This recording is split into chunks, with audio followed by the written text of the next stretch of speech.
टिकटिक वाजलेली आणि धडधड वाढलेली आहे, कारण कोणाचा टाइम कधी बरा किंवा वाईट होईल हे सांगता येत नाही. कारण शो टाईममध्ये आज आपण टाइम बद्दलच बोलणार आहोत. टाइम बरा वाईट हा नवीन सिनेमा येतोय आणि माझ्यासोबत आहेत सतीश राजवाडे आणि भूषण प्रधान.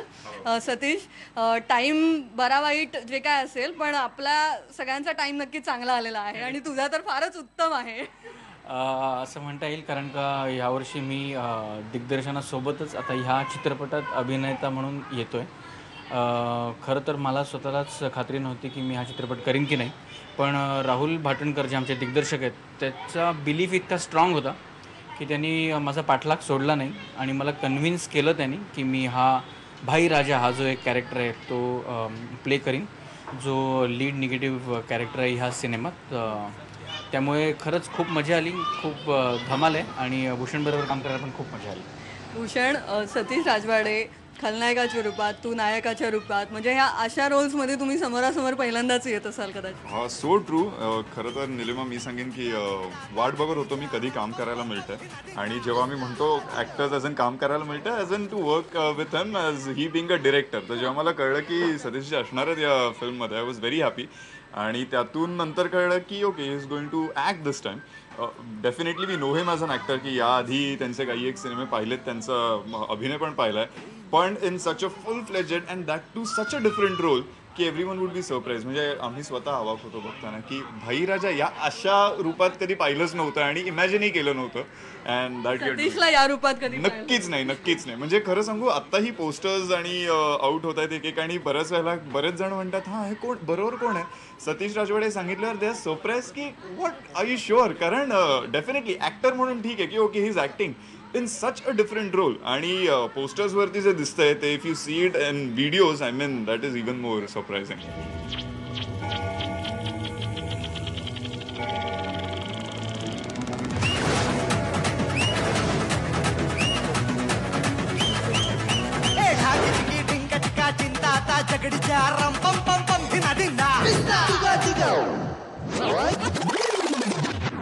घरी जा, चल घरी जा आपल्या. सतीश, भाईराजाच्या भूमिकेत तू दिसशील असं कोणालाच वाटलं नव्हतं, तुला स्वतःलाही कदाचित वाटलं नसेल. तर तू मगाशी काहीतरी म्हणलास की दिग्दर्शकांनी तुझा पाठलाग केला, म्हणजे चित्रपटात काहीतरी पाठलाग असेल हे आम्ही पाहतोय, भाईराजा पाठलाग करतोय हे आम्ही पाहतोय, पण भाईराजाचा पाठलाग दिग्दर्शकांनी कसा केला ते आम्हाला सांग. मी माझ्या सिनेमाचं काम करत होतो आणि राहुल मला भेटायला आला. मी राहुलला आधीपासून ओळखतो, तर तो मला भेटायला आला, मला म्हणाला मी सिनेमा करतो आहे. म्हटलं अरे वा, व्हेरी गुड. तो सुद्धा स्वतः एक एडिटर आहे, त्यामुळे टेक्निशियन डिरेक्टर झाल्यानंतर खरंच खूप बरं वाटतं. त्यामुळे मला खूप आनंद झाला. मग त्यांनी सांगितलं मला मी कोणता सिनेमा करतो आहे, काही त्यांनी मला प्रोमो आयडियाज वगैरे दाखवले आणि नंतर मग तो मला म्हणाला की माझी अशी इच्छा आहे की तुम्ही ही भूमिका करावी.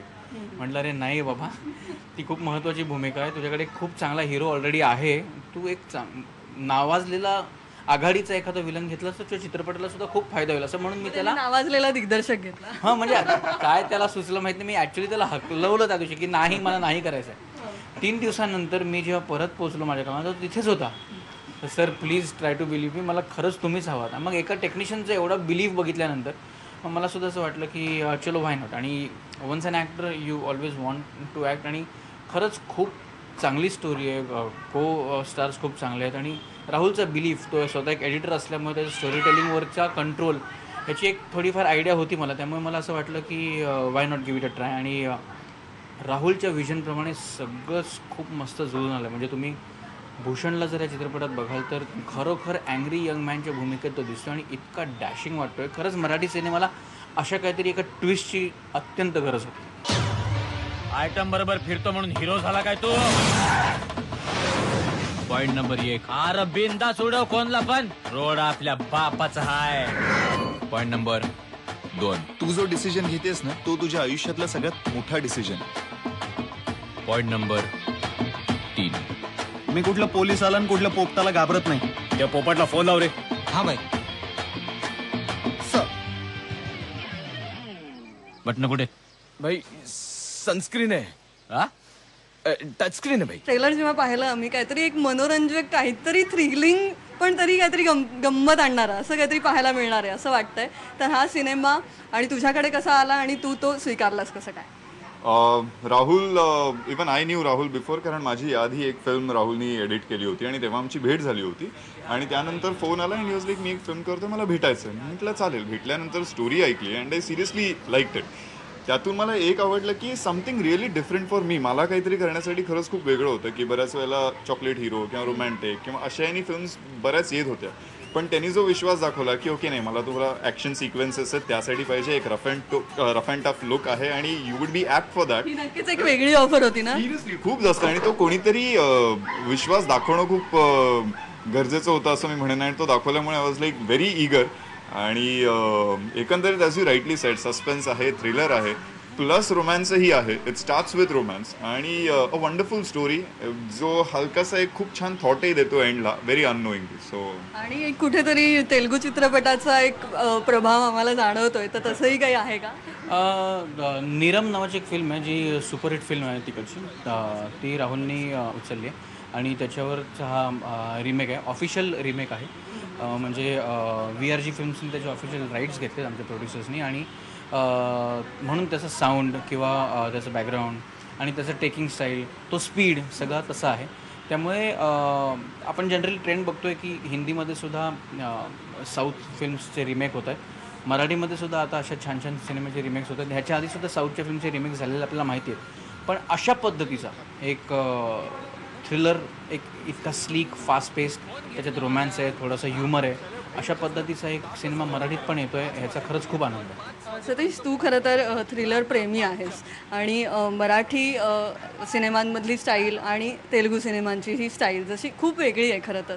तर एक दिग्दर्शकाच्या नजरेतूनही तू या सगळ्याकडे पाहत असशील, किंवा कसं वाटतं तुला? हा एक वेगळा अनुभव असेल तुझ्यासाठी, तुमच्या दोघांसाठी सुद्धा. मला ॲक्च्युली ॲज अ टेक्निशियन खरंच खूप बरं वाटतं आहे, कारण नवीन नवीन पद्धत अजून इन्कॉर्पोरेट होईल. मराठी सिनेमा खरंच खूप वेगळ्या पद्धतीने ग्रो होतो आहे, वेगवेगळे विषय हाताळले जातात. मुख्य म्हणजे रसिक प्रेक्षक तुडुंब प्रमाणात गर्दी करतात आपल्या चित्रपटांसाठी. येणाऱ्या किंवा आत्ताच रिसेंटली येऊन गेलेल्या काही चित्रपटांचं भरपूर मोठं यश आहे ह्याच्यात की आपला सगळा रसिक प्रेक्षक पुन्हा थिएटरकडे गर्दी करतो आहे, तर त्यांना काहीतरी वेगळं बघायला मिळतं, ह्याचा खरंच खूप आनंद आहे. दिग्दर्शक म्हणून मी राहुलला अजिबात त्रास दिलेला नाही आहे सेटवर.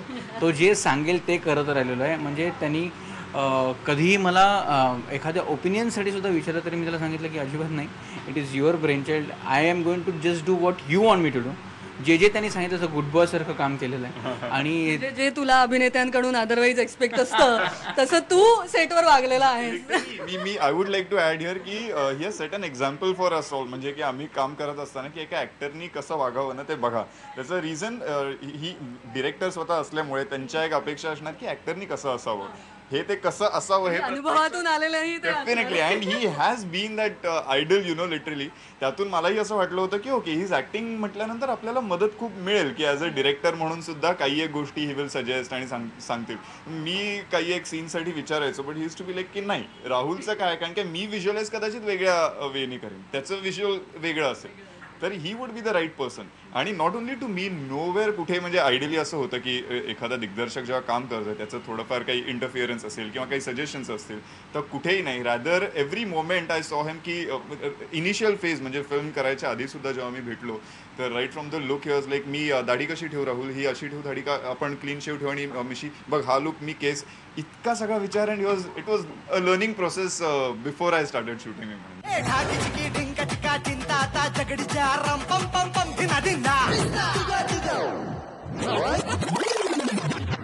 तेलुगू सिनेमांचा विषय निघालेला आहे, तर एक गाणं आहे ते अगदीच तेलुगू सिनेमाचं आहे आणि जसं तू म्हटलास की रिमेक आहे, ऑफिशियल रिमेक आहे, तर ते जे गाणं होतं ते पाहून आम्हाला फार धमाल आलेली आहे. तर ते शूट करताना कशी मजा आली होती? खूप जास्त धमाल. ही बेसिकली मल्याळम फिल्म आहे आणि then later made into Tamil.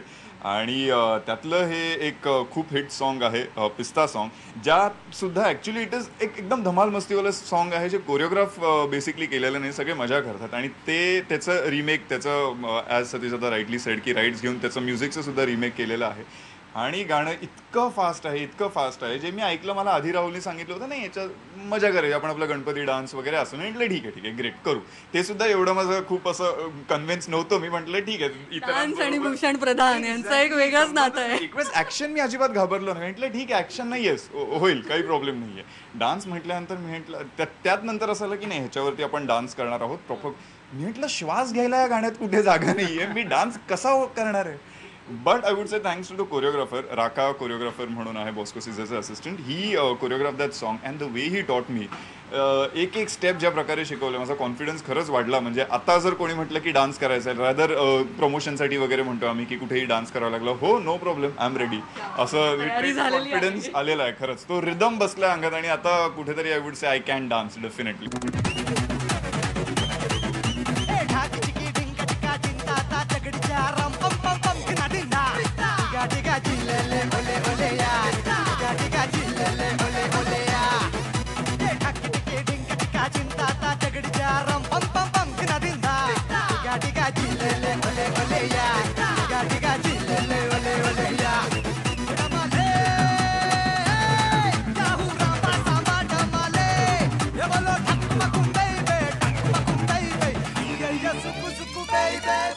बाहेर कुठे डान्स करताना दिसणार आहे का आम्हाला? बाहेर राजाचा डान्सचा काही संबंध नाही.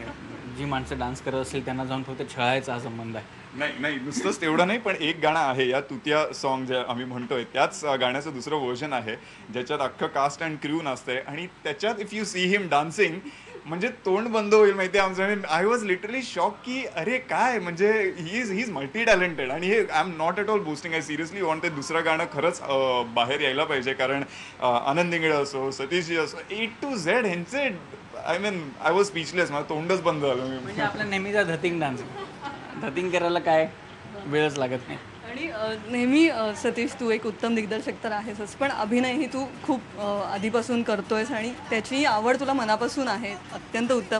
तर कुठेतरी पुन्हा पुन्हा अभिनयाकडे वळावंसं वाटतं का? कशा पद्धतीने पुढेही काही असा विचार आहे का? पुन्हा पुन्हा अभिनयाकडे असं वाटत नाही, पण अशीच राहुलने जी फिल्म आणली तशी काहीतरी एक इंटरेस्टिंग ऑफर असेल तर 100% त्याचा विचार करता येईल.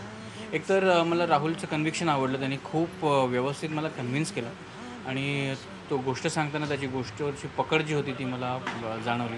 तर मला असं वाटलं की नाही, तो जे बोलतो ते करेक्ट आहे आणि त्याला जे करून घ्यायचं त्याच्याबद्दल तो खूप शुअर आहे. त्यामुळे अशी काहीतरी इंटरेस्टिंग ऑफर असेल तर करायला काहीच हरकत नाही. पण I am very happy telling a story and being a director. Yes, असं काही इंटरेस्टिंग असेल तर ॲक्टिंग नक्की करेल. अभिनेत्री जी आहे या सिनेमातली, तर ती सुद्धा तेलुगू सिनेमातून आलेली आहे, तर तिच्याबरोबरचं ट्युनिंग कसं रंगलं? तिला मराठी सिनेमाविषयी कसं वाटलं? ती मुंबईतच लहानपणापासून लहानाची मोठी मुंबईतच झाली, त्यामुळे मराठी तिला कळत होतं, मराठी बोलता पण येत होतं. पण काही एक उच्चार किंवा बोली भाषा जी असते ती थोडीशी म्हणजे फ्लुएन्सी असते ती नक्कीच नव्हती. तर पण तयारी असल्यामुळे राहुल, आम्ही सगळे वाचनासाठी बसल्यानंतर खूप एकमेकांना सांगणं आणि शी वॉज ओपन टू फीडबॅक. त्यात आम्ही एक करायचं म्हणजे तिचे सगळे डायलॉग्स रेकॉर्ड करून तिला लिटरली दिले होते जे ती ऐकत होती. त्यामुळे सेटवर आल्यानंतर the way she spoke her dialogues असं होतं की ही नॉन महाराष्ट्रीयन आहे, इम्पॉसिबल.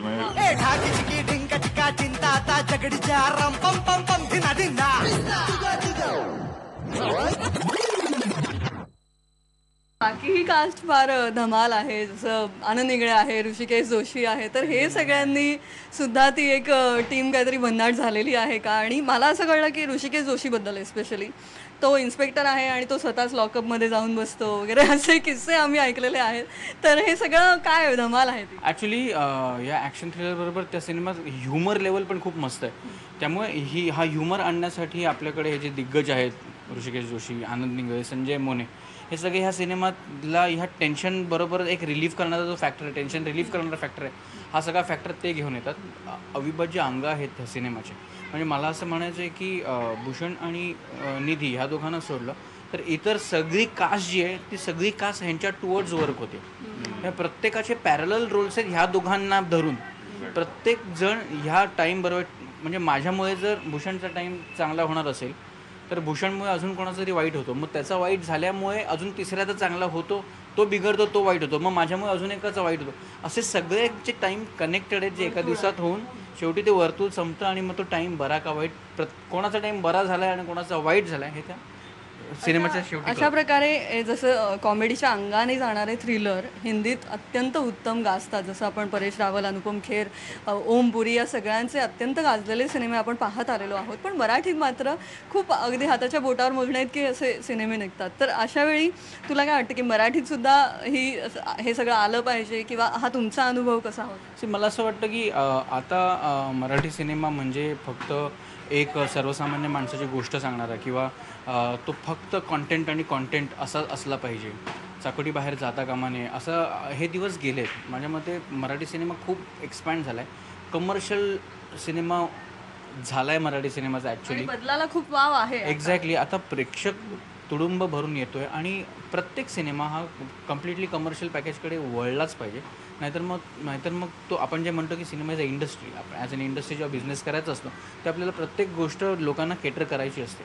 अशा पद्धतीचा सिनेमा मराठी सिनेमात आल्यानंतर जर त्याचं मार्केट वाढणार असेल तर आपल्याकडे अजून मेकर्स वाढतील, अजून ऑप्शन्स वाढतील, त्यामुळे कॅटेगरी ऑफ सिनेमा वाढेल. त्यामुळे इट्स अ वेलकम साईन. असे सिनेमे झालेच पाहिजे. जर तू माझे पैसे टायमावर नाही दिलेस तर जी तुझी हाय ती माझी होईल. संशयाने एक खात्री आहे. मी तिला किडनॅप का करीन? प्लीज लवकर ये ना. तू फोन घेत नाही माझा हा? चल्या भाई राजाचा ना तापच झालाय डोक्याला माझ्या. 5 वाजेपर्यंत पण 5 वाजेपर्यंत 5 वाजेपर्यंत काटा पाठच्या पुढं गेला मी तुझा काटा काढलाच म्हणून समज. 2015 अनेक पद्धतीचे विषय मराठीत येत आहेत. जसं कॉफी आलेला आहे आणि आता जूनमध्ये आता हा येतोय. पण त्यानंतर सुद्धा आम्ही दिवाळीची पण वाट पाहतोय. सतीश, तर मुंबई पुणे मुंबई 2 याबद्दल काहीतरी सांग. खूप लवकर आहे मुंबई पुणे मुंबई 2 बद्दल सांगणं. आम्ही इतकंच सांगू की आम्ही 12 नोव्हेंबरला ही फिल्म रिलीज करतो आहे. 100% स्वप्नील आणि मुक्त ह्या सिनेमात लीड कास्टिंग आहे. ह्याच्या व्यतिरिक्त मी आत्ता फार तुला काही सांगू शकणार नाही कारण का आत्ता आपण टाईम बरावेटसाठी भेटलो. पण डेफिनेटली खूप चांगला पिरियड आहे. नोव्हेंबर दिवाळी आहे आणि दिवाळीत आम्ही भरपूर आनंद घेऊन रसिकांसमोर ह्या चित्रपटाद्वारे येतो. ज्याचं नाव आहे मुंबई पुणे मुंबई 2. मीरा एंटरटेनमेंट आणि एव्हरेस्टच्या सान्निध्याने सिनेमा हा चित्रपट आम्ही करतो आहे. बेसिकली टाइम बरा आहे सगळ्यांचा असं म्हणता येईल. उत्तम आहे. आणि अर्थात आता वाट बघतोय टाइम बरा वाईटची. तर त्याबद्दल प्रेक्षकांना काय आवडतं? टाइम बरा वाईट is about good times and bad times. प्रत्येकाच्या आयुष्यात आता सांगितलं तसं चांगला वाईट काळ येतोच आणि एखाद्या माणसाचा चांगला काळ हा दुसऱ्या माणसासाठी वाईट असू शकतो किंवा एखाद्या माणसाचा वाईट काळ हा दुसऱ्या माणसासाठी त्याच्यापेक्षाही वाईट असू शकतो. अशीच ही एक स्टोरी आहे. एका दिवसाची स्टोरी आहे. एका माणसाच्या आयुष्यात कसे चेंजेस घडत जातात आणि interlinked with so many other people आणि फायनली त्याचं काय होतं. उत्कृष्ट मगासपासून आम्ही सांगतो की टेक्निकली सुद्धा खरंच स्ट्रॉंग फिल्म आहे. स्टारकास्ट उत्तम आहे आणि मी म्हणेन खरंच एक वेगळं कॅरेक्टर मला प्ले करता आलं आहे and I tried my best. I hope ते आवडेल लोकांना. सो 19 जूनला फिल्म रिलीज होते. सो नक्की ही फिल्म बघा. सर्वसामान्य माणसाची गोष्ट आहे टाईम. ही जी घटना घडते ह्या चित्रपटात ही कोणाही सोबत कोणाही बाबतीत घडू शकते. त्यामुळे माझी खात्री आहे की प्रत्येक माणसाला ही गोष्ट भिडेल. आणि जसं भूषण म्हणाल तसं आम्ही खूप मेहनत केली आहे. टेक्निकली खूप छान सिनेमा बनवला आहे. रसिक प्रेक्षकांना नक्की आवडेल. थिएटरमध्ये जाऊन 19 तारखेला नक्की बघा टाईम बरा वाईट. आणि माझी खात्री आहे सिनेमा संपल्यानंतर तुम्हाला नक्की असं वाटेल की बरं झालं आपण ह्या टाईममध्ये गुंतवणूक केली. तुम्हाला खूप टाइमलेसली शुभेच्छा. Thank you so much. Thank you so much. Thank you. ढाकी चिकी ढिंका चिका चिंता ता जगडीच्या रम पम पम पम धिना धिना